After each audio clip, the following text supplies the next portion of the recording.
aside. Everyone, as always, thanks again for tuning into Zen Figure Reviews. Let us review today the Pure Blood Offshoot by Bandai web-exclusive Sutherland Nightmare frame with air glide system.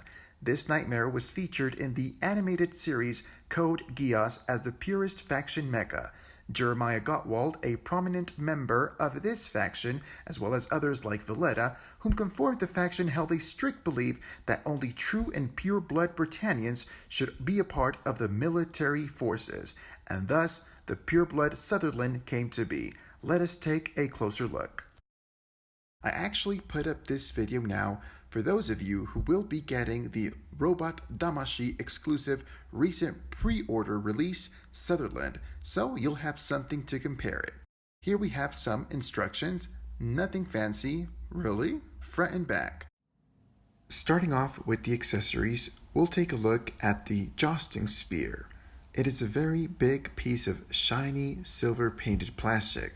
Looks great and feels sturdy even though it's not a hard plastic.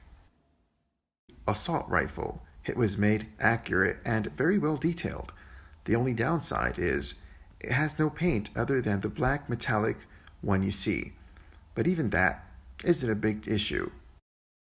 Of course, we've got the cockpit, all black plastic, no paint.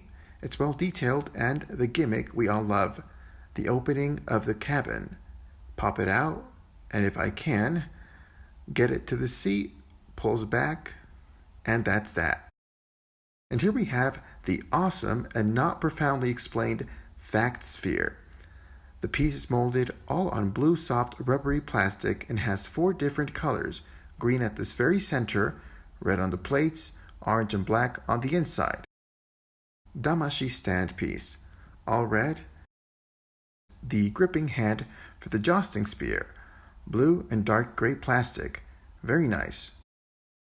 This here is a trigger hand for the assault rifle, also very nice. Same paint application of baby blue color. Moving on to the posability of the figure, we have the head on a ball peg and hinge. And well, you can move it up and down. You can also have a side-to-side movement. It could do a complete 360, as you can see. Moving on, let's get to the arms. And for the arm is on a ball joint. So you can go a little bit up, at least until the armor for the shoulder stops you. You can go up about that much. And from there, as you can see, we have a hinge as well that's connected to the ball joint that allows you an extra range of movement for the arm. Up next, we have this shoulder pad, which is on a hinge, and it just moves up and down. I've seen others that move side to side, but this one is just up and down. Next, we have the whole arm that can do a complete 360 because of that ball peg. And, well, we have the elbow on a double hinge, which is great, gives you an awesome amount of range when moving the arm, and believe me, you need it because of the big spear accessory it comes with. So we have the hand is on a peg and just swivels to the left, to the right. You do get a little bit of kind of side-to-side movement out of it, but not too much really. The posability on this figure overall isn't the greatest, but anyway. So here we have the upper torso where the waist is, and this is on a swivel, so you can do a complete 360 just as you can do it for the head. This is actually one of the best things it has because it really, you're able to do it without having any obstruction from any other part of the figure. Going down, we have the legs, and the legs are on ball joints. You get, that same range when you're going up and down, but the downside for this is when you're going to the side, you can't even get close to doing a full split because what you see there is all you're getting in terms of range, and going forward is great, not bad at all. You can do a roundhouse kick there. going to the back, completely back until you are stopped by the arm. But even then, that's still a pretty good range. And well, that piece here, it just stops it from going out to the side, so that kind of sucks. Anyway, we have the knee is on a single hinge. You could go back that much, and well, you can go a little bit, to the side, and again, not so much there. Now, when we go to this land spinner and foot, the foot is on a kind of peg and a swivel. So you get a little bit of movement to the side, but the main movements are up and down. And well, it just works okay. You are able to get a lot of posability because of this. So I'm glad they added it, because if not, we'd really have a hard time. The land spinner is on a ball joint. You get that little side to side, a complete go around the world 360, and it poses great when you're actually trying to stand the figure, because it does benefit a lot as support. And that's it. That's all the articulation. Not the best, but good enough. So here is the whole flight or glide unit. It comes sealed off in a separate bag, so let's get it open. Here are the gliding wings. They are made out of black plastic and have a weird purple-brown color at the turbines. Also, these wings may look familiar to the ones on the Shenhue, but the bummer here is the wings don't retract and are instead fixed. The back also has that same brown and a silver outlining.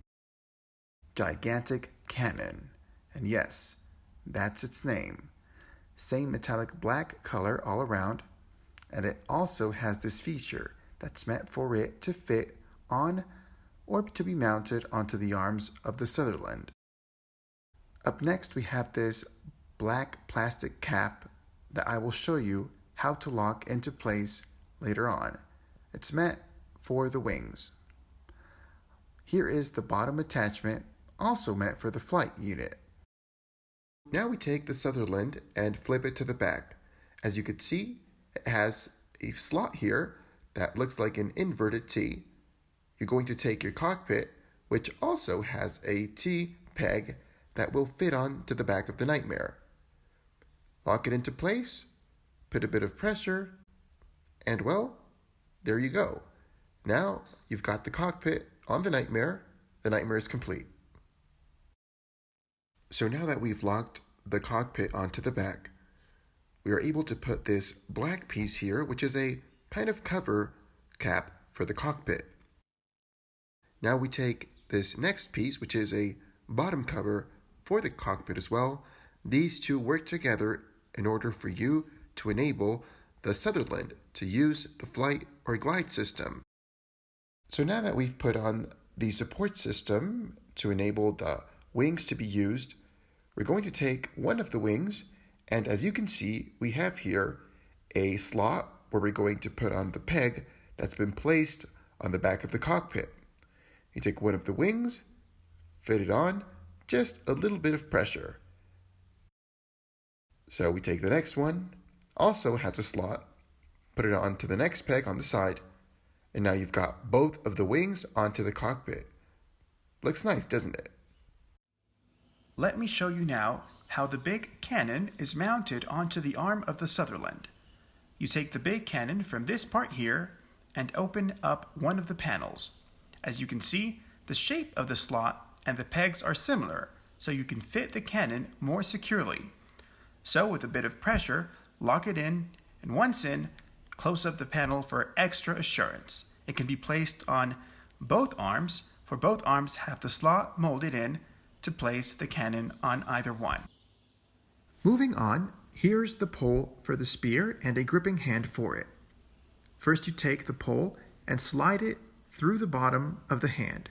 It's better to do it this way. Then we take the spearhead and push it into place. The assault rifle also fits greatly onto the hand, and we push it in through the bottom as well, and put in some pressure to completely slide it in. And there we have it. Looks great. Also, the ammunition cartridge is posable to the right and to the left. The hand can also be fitted onto this as well. That way, you can have both hands on the rifle if you so wish. Finally, we have the FACSphere, a technological device with the purpose of scanning the outer environment of the nightmare for a more accurate interaction with its surroundings. So you remove the closed-up FACSphere first. Then you take the one that's opened. The opened FACSphere is pressured in, and voila, looks cool and amazing. Now we can look at the figure's overall sculpt and paint applications. The body of the figure is mostly molded on a light lily purple, and other colored plastics are the black chest plates, as well as a few pieces here and there on the leg areas, as well as silver metallic paint for the hydraulic leg system. Because this is the Purist version, we have a deep blood color red on the shoulder pads, and FACSphere plate, green center dots as well. Beautiful metallic bronze color on the slash harkins. Overall, a well-executed paint job with hardly any meaningful issues to bring the quality down. This figure excels for what it's worth, pleasing to the eye.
Arigato for joining me today. I hope you enjoyed the review. Please leave your comments and what are your thoughts on the new release from Robot Damashi Sutherland.